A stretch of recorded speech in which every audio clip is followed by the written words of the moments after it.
Entonces, paleolítico, nosotros vamos a llamarlo como este periodo prehistórico que inaugura esta edad de piedra, cuyo hito más importante fue el descubrimiento y control del fuego, ¿sí?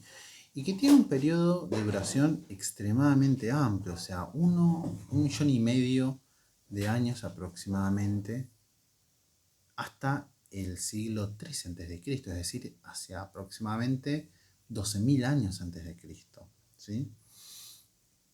Y que en general nosotros vamos a encontrarla, que hay división adentro del Paleolítico en relación al uso de herramientas que se dan, ¿no? Esto que hablábamos del Paleolítico, bueno, arcaico, medio y superior, ¿no? Principalmente, digamos, se usan lo que vendría a ser las piedras para utilizar diferentes, para elaborar diferentes herramientas, diferentes utensilios, a los que, bien, conforme van pasando los años, ya para el Paleolítico superior, digamos el último periodo del Paleolítico, empiezan a utilizarse huesos, astas e incluso marfil. Y acá algo muy importante del periodo Paleolítico, ¿sí? Es la gran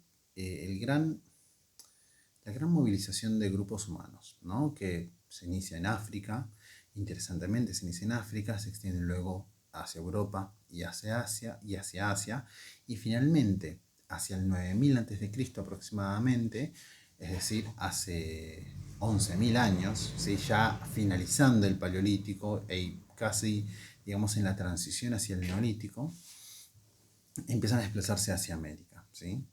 Eh, en este periodo también nosotros vamos a ver la creación de otro tipo de herramientas como el arco y flecha, ¿no? Que creando un arma de caza bastante funcional. Luego nosotros vamos a tener el neolítico, ¿sí? Que lo vamos a encontrar aproximadamente entre el 10.000 y el 8.000 a.C., ¿sí? Yo acá todo estoy poniendo periodos cercanos, ¿no? Cuando pongo una C es circa de, cerca de, del siglo X, 9.000 años antes de Cristo aproximadamente, y que puntualmente el neolítico tiene lo que los arqueólogos han llamado la revolución neolítica, que implica la domesticación de las plantas y la posibilidad de cultivar las plantas, al mismo tiempo que se adopta lo que vendría a ser una ganadería sustentable y mayor. Nosotros tenemos en el periodo paleolítico la domesticación de algunos animales, pero siempre estamos hablando de ganado menor.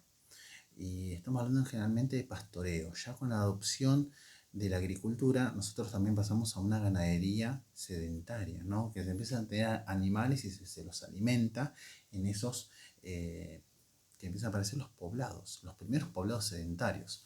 Antes del neolítico, nosotros vamos a tener, por ejemplo, tribus, bandas que se movían de un lado para otro. A veces, digamos, había migraciones o oleadas migratorias más amplias, más acotadas. Pero tal vez lo central en el periodo neolítico es que surgen los pilares del mundo actual, entendiendo, digamos, esta capacidad que tienen los seres humanos de producir y de asentarse y lograr, digamos, asentarse para producir, ¿no? Este periodo neolítico nosotros lo vamos a ubicar, como les dije, entre el 10.000, 8.000 a.C., acá puse 9.000, hasta el 4.500, ¿sí? A partir del 4.500 y hasta el 3.300 a.C., en general, nosotros lo que vamos a empezar a encontrar son periodos de transición. Cuando hablamos de periodos de transición estamos hablando de algunas regiones en las cuales algunas características de este periodo neolítico siguen, digamos, permaneciendo, y al mismo tiempo empiezan a aparecer nuevas características, como por ejemplo erigir determinados edificios, la construcción de determinadas religiosidades y ritualidades. Y puntualmente vamos a tener el fin total del neolítico hacia el 3.300, entre el 3.300 y el 3.000 a.C., con la aparición de las primeras organizaciones políticas centralizadas que dan inicio a lo que nosotros llamamos, entre comillas, historia antigua, ¿sí? Puntualmente yo las había mencionado, Mesopotamia y Egipto. Bien, entonces, acá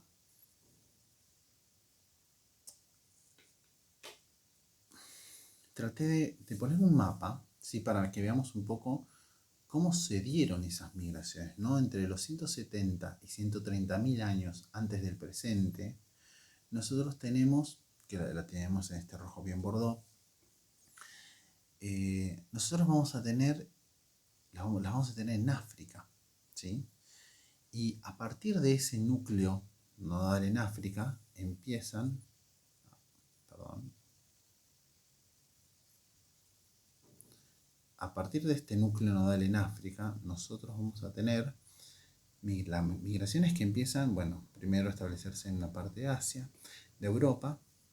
Fíjense, en periodos más, digamos, más tempranos, más tardíos, entre 15.000 y 7.000 años antes del presente, tenemos movimiento hacia América, ¿sí? Para algunos es incluso previo, ¿no? Fíjense que acá tenemos en la zona de lo que vendría a ser el norte de América, desde 30.000 años aproximadamente antes de nuestra era. Pero, ¿por qué les estoy mostrando este mapa, no? Porque justamente el arte rupestre forma parte del periodo paleolítico en general. No quiere decir que durante el neolítico no hay arte rupestre, porque la hay y mucho, pero los inicios del arte rupestre son del paleolítico, ¿sí? Entre 150.000 y 35.000 años antes de nuestra era, lo que nosotros vamos a observar es que hay una gran homogeneidad cultural en los motivos pictográficos. ¿Y a qué se debe esto? Bueno, justamente el mapa lo está explicando bastante bien.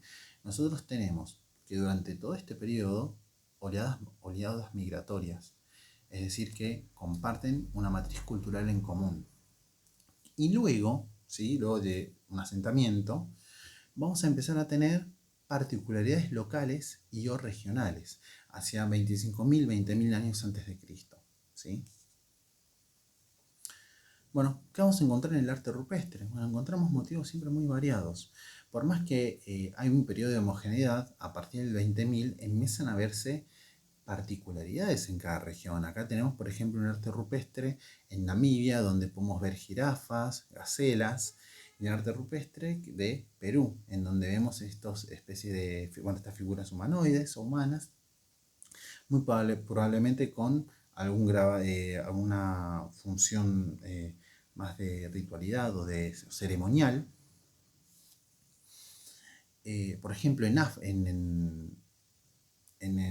Australia vamos a tener boomerangs, ¿sí? Redes, hachas. Y acá algo muy interesante, que hay temporalidades muy distantes entre algunas de ellas, ¿no? Por ejemplo, esta que encontramos en Australia data del 60.000 años antes de Cristo aproximadamente, mientras que el grabado rupestre que tenemos aquí, que es un grabado rupestre en Norteamérica, es un grabado rupestre que no tiene más de 500 años. Muy probablemente fue realizado entre el 1600 y el 1900 y 1800 después de Cristo, es decir, no tiene más de 500 años. Y que, en efecto,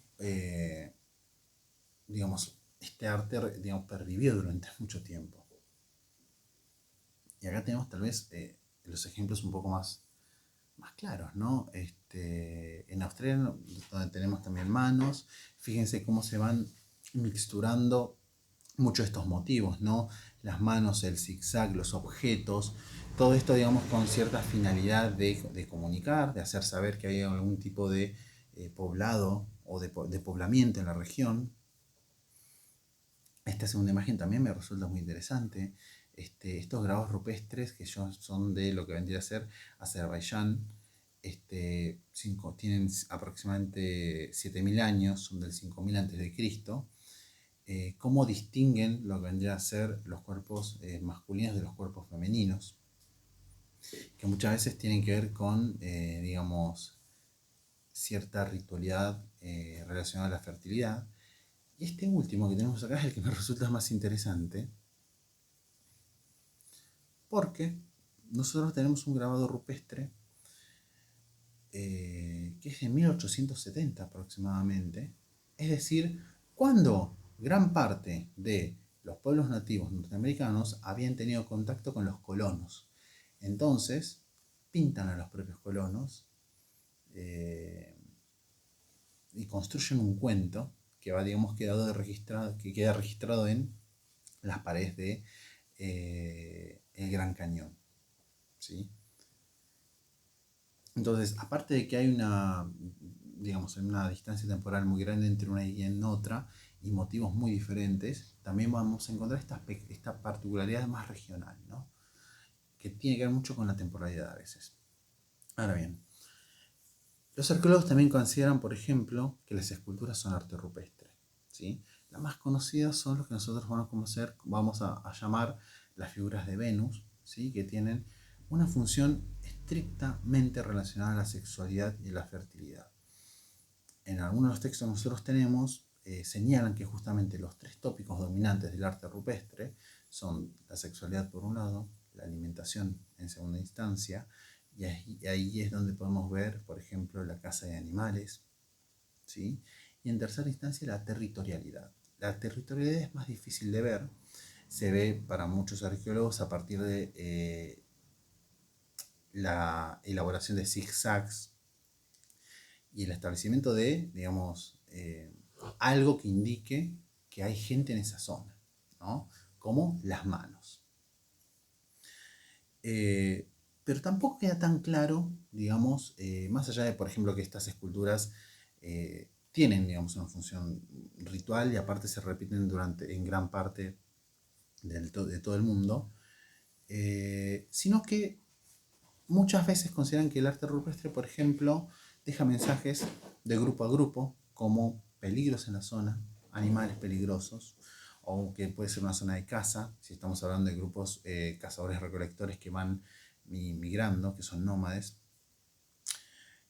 o cuando digamos ya se establecen en determinada región y son lo que nosotros vamos a llamar nómades circunscritos, transhumantes, que van moviéndose en un radio, en un perímetro, avisan con estas, digamos, con estos mensajes en las cuevas o en las piedras de que ellos están en esa zona para evitar conflictos. Y también consideran algunos que hay una carga ritual. Aquí vemos dos. Me gustaron mucho estas dos imágenes. En esta, por ejemplo, vemos cómo un sujeto tiene una serpiente en la mano. Interesantemente, la serpiente como símbolo es un signo del control del más allá. Muchas veces es un signo de un enviado de los ancestros, de lo sobrenatural. Y acá nosotros lo que vamos a tener en esta, que me encantan, este grabado, son chamanes, muy probablemente chamanes. Se dibujan estas personas que tenían un rol importante en esta comunidad y el rol de los chamanes era comunicarse con ese mundo de los ancestros.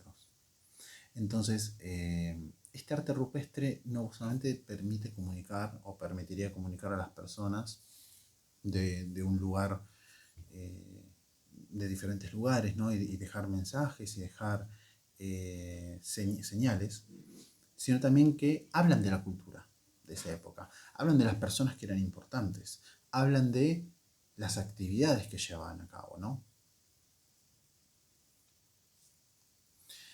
Y en Argentina, yo acá elegí dos solamente, que me parecen muy lindas. Una tenemos, por ejemplo, la Cueva de las Manos en Santa Cruz, que está hecho con, digamos, hay muchas interpretaciones, pero muy probablemente sea un mensaje destinado a otros grupos cazadores-recolectores de que esta es una zona que estaba siendo poblada y controlada por algún grupo o alguna banda. Aproximadamente nosotros hablamos de 9500, 9300 años tiene este arte, estos grabados. Y acá tenemos lo que serían las cuevas en los cerros pintados en Salta, que no son tan antiguos. Estos probablemente tengan algo así como 5.000 años o un poco menos incluso. Y de hecho fueron, digamos, las pinturas, el arte rupestre en esta región, que vendría a ser más el norte de Argentina, fue hasta periodos muy tardíos. Bueno, se encuentra el registro de este arte rupestre hasta el 1200-1500 después de Cristo, es decir, hasta hace 500 años hay registros de arte rupestre.